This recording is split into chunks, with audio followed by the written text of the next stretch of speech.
Il m'est arrivé de souscrire à quelques-uns des arguments des croyants, de souscrire à quelques-uns des arguments des libéraux, de souscrire à des arguments de tel ou tel. Et quand moi, homme de gauche, je dis que je souscris parfois à des idées de gens qui sont des gens de droite, on me pousse des cris en disant, eh bien voilà, on ferait cesser d'être un homme de gauche, comme si la gauche c'était être intolérant, c'était ne pas supporter l'opinion du voisin quand le voisin dit juste et qu'il dit vrai et qu'il ne dit pas quelque chose qui soit de gauche.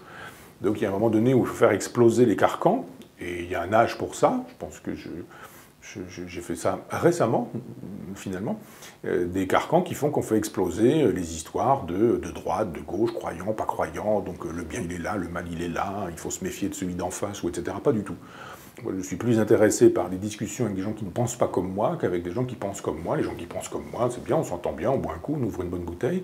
Mais les gens qui ne pensent pas comme moi, on peut aussi boire un coup et ouvrir une bonne bouteille.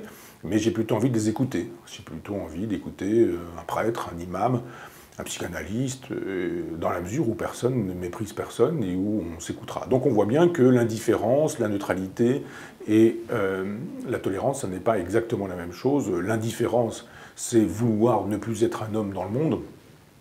La neutralité, c'est refuser d'entrer dans un débat en pensant qu'il est susceptible d'être explosif et qu'on ne veut pas être à l'origine de cette explosion.